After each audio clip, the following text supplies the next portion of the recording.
आशा करते हैं कि आप लोग अच्छे होंगे और आप लोगों की Allahabad high court group D परीक्षा की तैयारी बेहतर चल रही होगी। तो वीडियो शुरू करने से पहले अगर आप लोगों ने अभी तक चैनल को सब्सक्राइब नहीं किया है तो चैनल को जरूर सब्सक्राइब करें। आज के इस वीडियो की पीडीएफ फाइल आप हमारे टेलीग्राम चैनल से और व्हाट्सएप ग्रुप से प्राप्त कर सकते हैं। लिंक मैंने वीडियो के डिस्क्रिप्शन में दे दिया है। तो पहला क्वेश्चन देखिएगा। पहला क्वेश्चन हमारा कि सौंदर्य और प्रेम के कवि कहे जाते हैं। सूर्यकांत त्रिपाठी निराला, जयशंकर प्रसाद, मैथिली शरण गुप्त, रामधारी सिंह दिनकर। सौंदर्य और प्रेम के कवि किन्हें कहा जाता है? तो सौंदर्य और प्रेम के कवि जयशंकर प्रसाद को कहा जाता है। तो राइट आंसर आपका जाएगा ऑप्शन नंबर वी पर। पाठशाला शब्द कैसा है? विदेशी, यौगिक, योग ऋण या ऋण? देखिए पाठशाला जो है ना ये आपका यौगिक शब्द हो जाएगा। तो राइट आंसर आपका जाएगा ऑप्शन नंबर वी पर। अच्छा, यौगिक शब्द आप कैसे पहचानेंगे? यौगिक शब्द वे शब्द होते हैं जब दो या अधिक शब्दों के योग से बनते हैं और उनके खंड करने पर उन खंडों के वही अर्थ रहते हैं जो अर्थ में वे यौगिक होने पर देते हैं। जैसे कि यथा, पाठशाला, महादेव, प्रयोगशाला, स्नानगृह, देवालय आदि। अगला प्रश्न देखेगा। अब देखिए तीसरे क्वेश्चन में आपको अशुद्ध वाक्य की पहचान करनी है। उसके घर के पास एक मिठाई की दुकान है। ये वाला देखेगा ये सही है या गलत? पेड़ पर मैना बैठी है, ये तो 100% सही हो जाएगा। निर्दयी व्यक्ति से मित्रता नहीं करनी चाहिए, ये भी सही हो जाएगा। मोहित गेहूं पिसवाने चक्की पर गया, ये भी सही हो जाएगा। लेकिन उसके घर के पास एक मिठाई की दुकान है, ये गलत हो जाएगा, ये आपका अशुद्ध वाक्य हो जाएगा। तो राइट आंसर आपका जाएगा ऑप्शन नंबर ए पर। जिन बच्चों ने अभी तक वीडियो को लाइक नहीं किया है तो प्लीज़ वीडियो को लाइक कर दीजिएगा। शेयर नहीं किया है तो प्लीज़ जरूर शेयर कीजिएगा अपने तमाम दोस्तों में। इनमें से पगड़ी कौन सा शब्द है? तद्भव, तत्सम, देशज या विदेशज? पगड़ी कैसा शब्द है? देखिए पगड़ी जो है ना गाइस ये आपका देशज शब्द हो जाएगा। कैसा शब्द है? देशज शब्द है। तो राइट आंसर आपका जाएगा ऑप्शन नंबर सी पर। देशज कैसे बोलते हैं? देसी शब्द। पगड़ी जो है अपनी देसी भाषा में बोली जाने वाली भाषा है पगड़ी। अगला प्रश्न क्या है कि आप बीती में कौन सा समास है? तत्पुरुष समास, द्वंद्व समास, द्विगु समास, कर्मधारय समास? आप बीती ऐसे सभी वाक्य जिसमें प्रथम पद गौण होता है एवं उत्तर पद की प्रधानता होती है उसे हम तत्पुरुष समास कहते हैं। जब आप बीती का समास विग्रह करेंगे, आप पर बीती है, आप इस प्रकार से भी पता कर सकते हैं और इस प्रकार से भी पता कर सकते हैं कि कर्ता ने कर्म को करण के द्वारा संप्रदान के लिए अपादान से संबंध का के की अधिकरण मय पर, तो अधिकरण मय पर में आ रहा है तो इसमें कर्ता ने कर्म को इसमें प्रयोग हो रहा है। तो इस प्रकार से भी आप पहचान सकते हैं। आप अलग है, बीती अलग है, दोनों को जोड़ दिया गया, नया शब्द बन गया आप बीती। तो इसमें कौन सा समास हो जाएगा? इसमें हो जाएगा तत्पुरुष समास। तो राइट आंसर आपका जाएगा ऑप्शन नंबर ए के साथ में। तो इस तरीके से आप पहचान सकते हैं। ठीक है, नेक्स्ट क्वेश्चन देखेगा। निम्नांकित एक शब्द में उपसर्ग नहीं लगा है। किसमें उपसर्ग नहीं लगा है?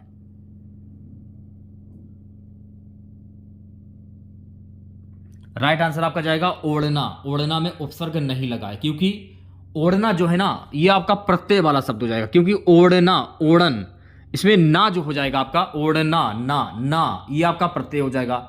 ठीक है, क्योंकि इसमें उपसर्ग नहीं लगा है। तो आंसर आपका जाएगा ऑप्शन नंबर डी के साथ में। तो मैंने आपको यह भी बताया कि स्टार्टिंग का जो शब्द होता है वो आपका उपसर्ग होता है और लास्ट वाला शब्द आपका प्रत्यय होता है। अगला प्रश्न देखेगा। अगला प्रश्न हमारा है कि सृजनात्मक शब्द कैसा शब्द है? क्रिया, संज्ञा, विशेषण या क्रिया विशेषण? सृजनात्मक कैसा शब्द है? तो सृजनात्मक जो है ना ये आपका विशेषण शब्द हो जाएगा। तो राइट आंसर जाएगा ऑप्शन नंबर सी के ऊपर। अगला प्रश्न क्या है कि महानायक में कौन सा समास है? अव्ययभाव समास, तत्पुरुष समास, द्वंद्व समास या कर्मधारय समास? सबसे पहले आप महानायक का समास विग्रह कर लीजिए। महानायक का समास विग्रह क्या होता है? महान है नायक जो, अर्थात महान है नायक जो। तो इसमें कौन सा समास हो जाएगा? तो इसमें हो जाएगा कर्मधारय समास। तो राइट आंसर आपका जाएगा ऑप्शन नंबर डी के ऊपर। अगला प्रश्न देखेगा। नवा प्रश्न हमारा है जिसका वचन द्वारा वर्णन ना किया जा सके उसे क्या कहते हैं? अवचन, अनिर्वचनीय, कुवचन, निर्वचनीय। जिसका वचन द्वारा वर्णन ना किया जा सके उसे क्या कहते हैं? उसे हम कहते हैं अनिर्वचनीय। तो राइट आंसर आपका जाएगा ऑप्शन नंबर वी के साथ में। अगला प्रश्न देखेगा। सो गाइस अगला प्रश्न है, वह वस्तु जिसके आर पार ना देखा जा सके, उसके लिए एक शब्द क्या होता है? अपारदर्शी, पारदर्शी, दूरदर्शी, समदर्शी। वह वस्तु जिसके आर पार ना देखा जा सके, इसमें देखिए ना आ रहा है कि ना देखा जा सके, नहीं देखा जा सके, तो उसको क्या कहते हैं? उसको हम कहते हैं अपारदर्शी। वह वस्तु जिसके आर पार देखा जा सके, अगर ये आपसे पूछ लिया जाए तो जिसके आर पार देखा जा सके उसको हम कहते हैं पारदर्शी। तो ये भी आपको ध्यान में रखना है। शिकारी ने बाघ मारा, इस वाक्य में किस कारक के परसर्ग का प्रयोग हुआ है?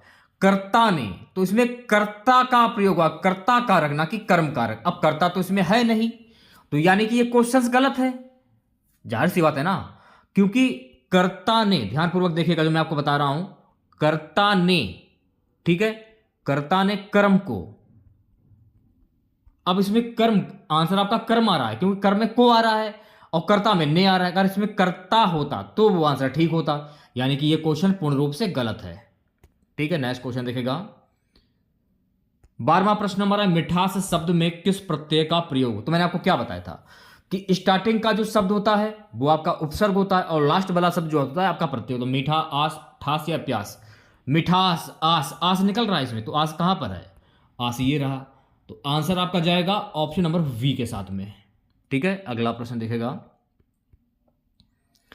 13वां क्वेश्चन हमारा, जी नहीं भरना मुहावरे का सही अर्थ क्या होता है? प्रसन्न ना होना, निराश ना होना, संतोष ना होना, विश्वास ना होना। जी नहीं भरना, जैसे कि आपने मिठाई खाई, मिठाई खाने का के बाद भी आपका जी नहीं भरा, तो आप इसके क्या कहेंगे? इसे आप कि आपने मिठाई भी खाई और आपका जी नहीं भरा, आपका मन नहीं भरा, यानी कि आपको संतोष नहीं हुआ मिठाई खाकर, यानी संतोष ना होना, आपका मन नहीं भरा है। तो राइट आंसर आ जाएगा सी ऑप्शन के साथ में। ठीक है, नेक्स्ट क्वेश्चन देखेगा। 14वां क्वेश्चन हमारा, जानबूझकर मुसीबत में पड़ना किस मुहावरे का सही अर्थ है? आग में कूदना, आग में घी डालना, आसमान पर चढ़ा देना, आस्तीन का सांप होना। जानबूझकर मुसीबत में पड़ना, इसे आप ये कह सकते हैं कि आग में कूदना, जानबूझकर मुसीबत में पड़ना। तो राइट आंसर जाएगा ऑप्शन नंबर ए के साथ में। ठीक है, नेक्स्ट क्वेश्चन देखेगा। 15वां क्वेश्चन हमारा है, विशेषण प्रयोग की दृष्टि से कौन सा वाक्य शुद्ध है? तो देखिए, विशेषण प्रयोग की दृष्टि से यहां पर आपको शुद्ध वाक्य की पहचान करनी है। मैंने 3 गाय खरीदी हैं, ये तो गलत हो जाएगा, विशेषण की दृष्टि से है नहीं। उसके, ये भी गलत हो जाएगा। हर एक, ये भी गलत हो जाएगा। अनेक छात्र हिंदी नहीं जानते, ये आपका शुद्ध वाक्य हो जाएगा विशेषण प्रयोग की दृष्टि से। तो राइट आंसर जाएगा ऑप्शन नंबर डी के साथ में। ठीक है, नेक्स्ट क्वेश्चन देखेगा सभी बच्चे। अगला प्रश्न हमारा आएगा, इसकी मुगल जो है ये किस भाषा का शब्द है? अरबी, तुर्की, उर्दू, संस्कृत। तो मुगल किस भाषा का शब्द है? तो मुगल जो है ना, वैसे तो मुगल फारसी भाषा का शब्द है, और अब इसमें देखिए ऑप्शन में फारसी तो दिया नहीं है, क्योंकि मुगल जो है ये फारसी भाषा का शब्द है। और आंसर की अगर मैं बात करूं तो आंसर में आपका तुर्की आ रहा है। तुर्की कैसे हो जाएगा आप ही बताइए? क्योंकि बाबर जो आया था वो अफगानिस्तान से आया था। मुगल, तो मुगल जो है ये तुर्की भाषा का शब्द नहीं होगा, फारसी भाषा का शब्द होगा। अगला प्रश्न देखेगा, 17वां क्वेश्चन देखेगा सभी बच्चे। हिंदी शब्द का प्रयोग सर्वप्रथम किस भाषा की रचना में हुआ है? संस्कृत, पाली, प्राकृत या फारसी? हिंदी शब्द का प्रयोग सर्वप्रथम किस भाषा की रचना से हुआ है? फारसी भाषा से हुआ है। तो राइट आंसर आपका जाएगा ऑप्शन नंबर डी के साथ में। 18वां क्वेश्चन देखेगा, परिवार किस संज्ञा का उदाहरण है? जातिवाचक, भाववाचक, व्यक्तिवाचक, समूहवाचक। अब देखिए, परिवार में कितने लोग हैं उनकी कोई संख्या तो है नहीं। 10 भी हो सकते हैं, 5 भी हो सकते हैं, 20 भी हो सकते हैं, 30 भी हो सकते हैं, 50 भी हो सकते हैं। तो उन संख्या को क्या कहा जाता है? समूह कहा जाता है। समूह यानी कि समूह में कोई गिनती नहीं होती कि घर में कितने लोग, यानी कि परिवार में कितने लोग हैं। तो राइट आंसर आपका जाएगा ऑप्शन नंबर डी के साथ में। तो परिवार में हो जाएगा समूहवाचक संज्ञा। ठीक है, नेक्स्ट क्वेश्चन देखेगा। 19वां प्रश्न, यशोदा हरि पालने झुलावे, हलरावे, दुलरावे, महलावे, जोई सोई कुछ गावे, इन पंक्तियों में कौन सा रस है? श्रृंगार, वात्सल, शांत या करुण? तो इसमें कौन सा रस होगा? तो गाइस इसमें हो जाएगा वात्सल रस। तो राइट आंसर आपका जाएगा ऑप्शन नंबर वी के साथ में। अब क्यों होगा अब वो भी जान लीजिए। वात्सल रस का स्थायी भाव क्या होता है? वात्सल रस का स्थायी भाव क्या होता है? वात्सलता, वात्सल्यता, यानी भाव छोटों के प्रति निश्चल प्रेम। तो यहां पर प्रेम की व्याख्या की जा रही है कि यशोदा हरि पालने झुलावे हलरावे दुलरावे मैलावे जोई सोई कुछ गावे, यानी यशोदा कृष्ण भगवान को, कृष्ण भगवान जब पैदा हुए थे उनको प्यार कर रही हैं, उनको दुलार रही हैं, तो इसमें आपका वात्सल का प्रयोग हो रहा है, यानी प्रेम की व्याख्या की जा रही है इसमें। तो बी ऑप्शन ऑप्शन जो है आपका करेक्ट हो जाएगा। नेक्स्ट क्वेश्चन देखेगा, निम्न में से कौन सा शब्द शुद्ध है? तो यहां पर देखिए आपको शुद्ध शब्द की पहचान करनी है। ज्योतिमय, यह आपका शुद्ध शब्द हो जाएगा। तो राइट आंसर जाएगा आपका ऑप्शन नंबर सी के साथ में। अगला प्रश्न क्या है? नयन का तद्भव शब्द क्या होता है भाई? नयन का तद्भव शब्द क्या होगा? ऐसे शब्द जो हिंदी भाषा से उत्पन्न हुए हों वो तद्भव शब्द कहलाते हैं। नयन होगा, नैन होगा, नैन होगा या नैन होगा। तो नयन का तद्भव शब्द होता है गाइस नैन। तो राइट आंसर आपका जाएगा ऑप्शन नंबर डी के साथ में। पत्र का तद्भव शब्द क्या होता है गाइस? पात्र, पत्र, पत्ता या पतर। पत्र का तद्भव शब्द क्या होगा? तो पत्र का तद्भव शब्द होता है गाइस पत्ता। पत्र को हिंदी में क्या कहते हैं? पत्ता कहते हैं। तो राइट आंसर जाएगा आपका सी ऑप्शन के साथ में। ठीक है, नेक्स्ट क्वेश्चन दिखेगा। 23वां क्वेश्चन हमारा अंटी मारना का क्या अर्थ है? शरारत करना, चिंता करना, कम तौलना, सहारा देना। अंटी मारना, तो अंटी मारना का अर्थ क्या होता है? तो अंटी मारना यानी कि कम तौलना। आप कोई सौदा लेने के दुकान पर गए या सब्जी लेने के लिए गए, तराजू में उसने कम तौला, तो इसे आप कहें क्या कहेंगे? अंटी मार दी, यानी कि कम चीज आपने हमें दी है। तो राइट आंसर हो जाएगा आपका ऑप्शन नंबर सी के साथ में। ठीक है, नेक्स्ट क्वेश्चन देखेगा। निम्नलिखित में से कौन सी बिहारी भाषा की बोली नहीं है? भोजपुरी, छत्तीसगढ़ी, मैथिली, मगही। निम्नलिखित में से कौन सी बिहारी भाषा की बोली नहीं है? छत्तीसगढ़ी जो है ना, ये बिहारी भाषा की बोली नहीं है। तो राइट आंसर आपका जाएगा ऑप्शन नंबर वी के साथ में। अगला प्रश्न क्या है कि पावक का संधि विच्छेद क्या होगा? इंपॉर्टेंट क्वेश्चन है, 5 स्टार लगा लीजिए, पेपर में आने वाला क्वेश्चन है ये। तो पावक का संधि विच्छेद क्या होता है? तो पावक का संधि विच्छेद होता है पौधन अक। तो राइट आंसर जाएगा आपका सी ऑप्शन के साथ में। अच्छा, अगर आपसे ये पूछ लिया जाए कि पावक में प्रयुक्त संधि कौन सी होगी, तो पावक में प्रयुक्त संधि होगी अयादि स्वर संधि। तो ये भी आपको ध्यान में रखना है। ठीक है, चलिए बढ़ते हैं नेक्स्ट क्वेश्चंस की ओर। अब इसमें मैंने देखिए वी ऑप्शंस कर दिया है, इसका सही कर लीजिएगा। इसमें आपका सी ऑप्शन सही होगा। ठीक है, ऑप्शन नंबर सी। अगला प्रश्न है अंधे के आगे रोना का क्या अर्थ है? अंधा व्यक्ति देख नहीं सकता, व्यर्थ का प्रयत्न, सफल प्रयत्न करना, उपरोक्त में से कोई नहीं। अंधे के आगे रोना, इसका अर्थ क्या होता है? अंधे के आगे रोना यानी कि व्यर्थ का प्रयत्न। तो राइट आंसर आपका जाएगा ऑप्शन नंबर वी के साथ में। ठीक है, नेक्स्ट क्वेश्चन देखेगा सभी बच्चे। झांसी की रानी उपन्यास के लेखक कौन है? वृंदालाल वर्मा, भगवती चरण वर्मा, इलाचन जोशी, भीष्म शाइनी। झांसी की रानी उपन्यास के लेखक कौन है? तो झांसी की रानी उपन्यास के लेखक हैं वृंदावन लाल वर्मा। तो राइट आंसर आपका जाएगा ऑप्शन नंबर ए के साथ में। अगला प्रश्न क्या है? निम्न में से कौन सा पथिक का पर्यायवाची है? मुसाफिर, बटोही, पंथी या ये सभी। देखिए, पथिक का पर्यायवाची शब्द मुसाफिर भी होता है, बटोही भी होता है, पंथी भी होता है। तो राइट आंसर आपका जाएगा ऑप्शन नंबर डी के साथ में, ये सभी। नेक्स्ट क्वेश्चन, शिष्ट का विलोम शब्द क्या होगा? शिष्टाचार, अपमान, अशिष्ट या विशिष्ट।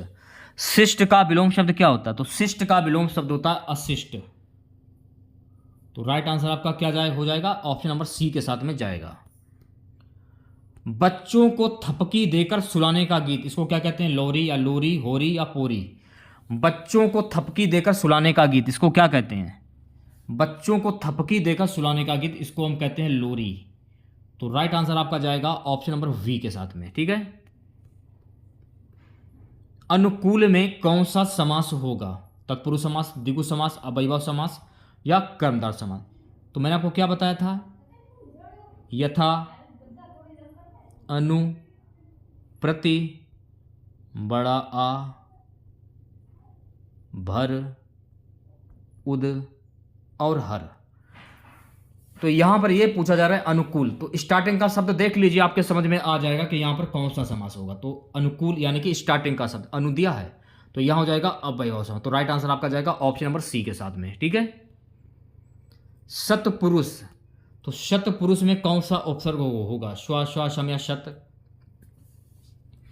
सतपुरुष, वैसे तो सतपुरुष में सत उपसर्ग होगा, लेकिन सत तो दिया ही नहीं है, इसमें हलंत होना चाहिए यहां पर। तो राइट आंसर आपका जाएगा ऑप्शन नंबर डी के साथ में। अगला प्रश्न देखेगा, 3 वर्ष उपन्यास के लेखक कौन है? लक्ष्मीकांत वर्मा, भगवती चरण वर्मा, वृंदालाल वर्मा, भीष्म साइली। 3 वर्ष उपन्यास के लेखक कौन है? तो 3 वर्ष उपन्यास के लेखक हैं भगवती चरण वर्मा। तो राइट आंसर जाएगा आपका ऑप्शन नंबर वी के साथ में, ठीक है। अगला प्रश्न, काली आंधी के रचयिता कौन है? कमलेश्वर, यशपाल, कमलेश बोरा, खुशवंत सिंह। काली आंधी के रचयिता कौन? तो काली आंधी के रचयिता हैं कमलेश्वर। तो राइट आंसर आपका जाएगा ऑप्शन नंबर ए के साथ में, ठीक है। नेक्स्ट क्वेश्चन देखेगा, उसने कहा था कहानी के लेखक कौन है? गुलाब राय, प्रताप नारायण मिश्र, चंद्रधर शर्मा गुलेरी, सरदार पूर्ण सिंह। उसने कहा था कहानी के लेखक कौन है? उसने कहा था कहानी के लेखक है चंद्रधर शर्मा गुलेरी। तो राइट आंसर आपका जाएगा सी ऑप्शंस के साथ में। निम्नलिखित में से कौन सी समूहवाचक संज्ञा है? झुंड, सभा, सेना। देखिए, झुंड में कितने लोग होते हैं, कोई कंफर्म नहीं। सभा में कितने लोग होते हैं, नेता की सभा में कितने लोग होते हैं, कोई कंफर्म नहीं। सेना में कितने लोग होते हैं, ये भी कोई कंफर्म नहीं। तो यहां हो जाएगा आपका आंसर ऑप्शन नंबर डी के साथ में, ये सभी। सरस्वती का पर्यायवाची निम्न में से कौन नहीं है? शारदा, इंदिरा, भारती, बागेश्वरी। सरस्वती का पर्यायवाची निम्न में से कौन नहीं है? अब देखिए, इंदिरा जो है ना, ये सरस्वती का पर्यायवाची शब्द नहीं है। तो राइट आंसर जाएगा ऑप्शन नंबर वी के साथ में, ठीक है। निम्न में से सूर्य का पर्यायवाची शब्द नहीं है? खरांशु, पतंग, तिमरारी, हिमांशु। सूर्य का पर्यायवाची शब्द नहीं है, तो हिमांशु जो है ना, ये सूर्य का पर्यायवाची शब्द नहीं है। तो राइट आंसर जाएगा आपका ऑप्शन नंबर डी के साथ में। कपटी का विपरीत अर्थक शब्द क्या होता है? कुटिल, कर्मठ, निष्कपट या कृतज्ञ। यानी इसका उल्टा, इसका विलोम शब्द क्या होगा कपटी का? तो कपटी का विलोम शब्द होता है निष्कपट। तो राइट आंसर आपका जाएगा ऑप्शन नंबर सी के साथ में, ठीक है। अगला प्रश्न क्या है? उदांत का विपरीत अर्थक शब्द क्या होता है? उत्कर्ष, उत्तम, अनुदांत या उत्थान।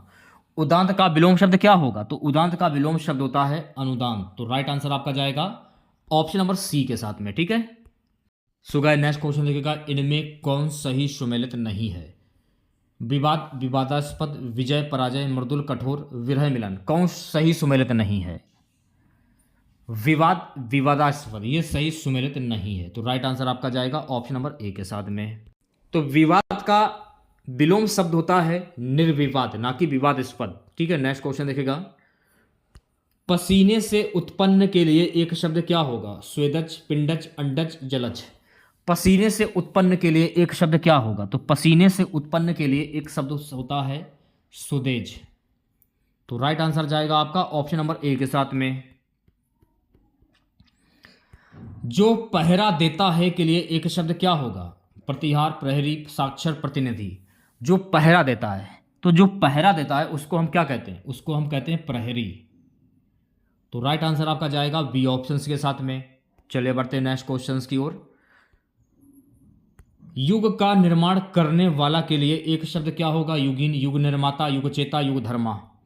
युग का निर्माण करने वाला के लिए एक शब्द होता है मेरे प्यारे बच्चों, युग निर्माता उसको कहते हैं। तो राइट आंसर आपका जाएगा वी ऑप्शंस के साथ में, ठीक है। नेक्स्ट क्वेश्चन देखेगा, 45वां क्वेश्चन हमारा है, कहीं का नहीं रहना किस मुहावरे का अर्थ है? घर बसाना, घर का ना घाट का, घर का बेदी होना, चल निकलना। कहीं का नहीं रहना किस मुहावरे का अर्थ है? तो कहीं का नहीं रहना। तो कहीं का नहीं रहना यानी घर का ना घाट का। तो राइट आंसर आपका जाएगा ऑप्शन नंबर वी के साथ में, ठीक है।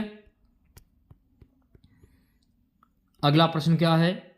दो टूक बात कहना मुहावरे का सही अर्थ क्या होगा? स्पष्ट कह देना, तंग करना, बुरी राय देना, प्रभाव जमाना। दो टूक बात कहना, इस मुहावरे का सही अर्थ क्या होगा?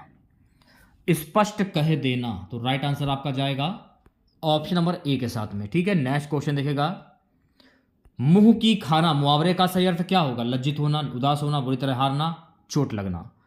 मुंह की खाना, तो मुंह की खाना यानी कि बुरी तरह हारना।